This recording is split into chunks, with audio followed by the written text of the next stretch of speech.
Hello बच्चों, let's read this question. The question says rennin acts on milk proteins and changes. Option A caseinogen into casein, option B casein into paracasein, option C caseinogen into paracasein, option D paracasein into caseinogen. तो इस question में ये पूछा गया है कि अगर हम रेनिन की बात कर रहे हैं तो रेनिन मिल्क प्रोटीन पर एक्ट करके उसको किस में कन्वर्ट करता है. तो जो की कॉन्सेप्ट हम इस क्वेश्चन में यूज करेंगे, हम देखेंगे action of rennin on milk protein. Action of rennin on milk protein. तो अगर हम रेनिन की बात करें तो रेनिन क्या है? रेनिन होता है एंजाइम. रेनिन क्या है? रेनिन है एक एंजाइम. और ये जो एंजाइम है रेनिन एंजाइम, ये किस तरीके का एंजाइम है? ये होता है एक तरीके का प्रोटियोलाइटिक एंजाइम. प्रोटियोलाइटिक एंजाइम वो होता है जो प्रोटीन्स का लाइसिस करता है, प्रोटीन्स का ब्रेक डाउन करता है.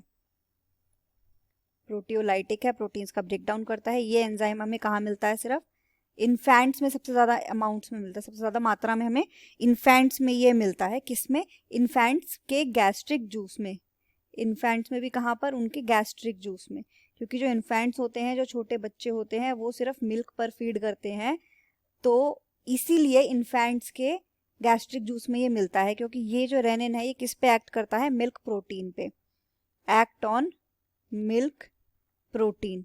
और मिल्क प्रोटीन पे ये क्या काम करता है? मिल्क प्रोटीन को डाइजेस्ट करवाने में हेल्प करता है. मिल्क प्रोटीन के डाइजेशन में ये हमारे को हेल्प करता है. तो जो इन्फेंट्स होते हैं उनकी डाइट में सिर्फ क्या होता है? वो सिर्फ मिल्क पे सरवाइव करते हैं. उनकी डाइट में सिर्फ मिल्क होता है. तो ताकि मिल्क एकदम से बस पास आउट ना हो जाए, उससे सारा प्रोटीन्स को एब्जॉर्ब करना, उससे सारा का सारा जितना भी हमें बेनिफिट मिल रहा है उसको लेना. क्योंकि और कोई डाइटरी सोर्स नहीं है तो उससे सारा कुछ एब्जॉर्ब करना पड़ेगा. तो इसीलिए इन्फेंट्स में ये गैस्ट्रिक जूस में रेनिन हमें मिलता है ताकि वो मिल्क प्रोटीन पे अच्छे से काम करके उसका डाइजेशन करवा सके. तो अगर हम एक्शन देखते हैं रेनिन का, तो रेनिन किस तरीके से काम करता है? मिल्क प्रोटीन्स की अगर हम बात करें तो मिल्क प्रोटीन, मिल्क में एक प्रोटीन होता है जिसका नाम होता है हमारा कैसीन. राइट. तो मिल्क प्रोटीन, मिल्क में कौन सा प्रोटीन होता है? कैसीन प्रोटीन होता है. Casein is the protein for milk.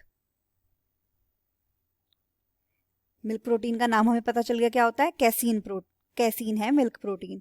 ये जो मिल्क प्रोटीन होता है कैसीन, इसका कन्वर्जन होता है with the help of enzyme rennin. तो कैसीन प्रोटीन है जो मिल्क प्रोटीन है, इस पर कौन एक्ट करेगा? Enzyme rennin. और इसको कन्वर्ट कर देता है ये किसमें? पैराकैसीन में.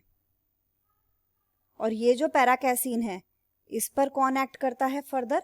पेप्सिन. ये भी हमें गैस्ट्रिक जूस में मिलता है. और ये इस पैराकैसीन को फिर डाइजेस्ट करने में हेल्प करता है. राइट. तो बेसिकली मिल्क का जो डाइजेशन है, इनफैक्ट में सिर्फ मिल्क ही है जो डाइट में आता है. और उस मिल्क में हमें क्या प्रोटीन मिलता है? कैसीन प्रोटीन, जिसको डाइजेस्ट करवाने की नीड है. तो ये जो डाइजेशन है मिल्क प्रोटीन कैसीन का, ये कौन करवाता है? रेनिन. तो रेनिन ये एंजाइम में क्या एक्शन करता है? ये कैसीन मिल्क प्रोटीन को कन्वर्ट कर देता है पैराकैसीन में. इस पैराकैसीन पर फर्दर फिर पेप्सिन एक्ट करके इसको डाइजेस्ट करवाता है और इसको कन्वर्ट कर देता है फर्दर अमीनो एसिड्स में. तो ये हमारा पूरा मिल्क प्रोटीन का डाइजेशन का पार्ट हो गया. तो इसमें बेसिकली रेनिन का फंक्शन कहाँ मिल रहा है? कैसीन को पैराकैसीन में कन्वर्ट करने के लिए. तो अगर हम ऑप्शंस की बात करें तो वो हमारे, अगर हम ऑप्शंस देखें तो ऑप्शन बी हमारा यहाँ पर करेक्ट ऑप्शन हो जाएगा, क्योंकि कैसीन को पैराकैसीन में कन्वर्ट किया जा रहा है. तो जो यहाँ पर हमारा आंसर होगा option B. The final answer is option B, casein into paracasein. Hope you understood it well. Best of luck.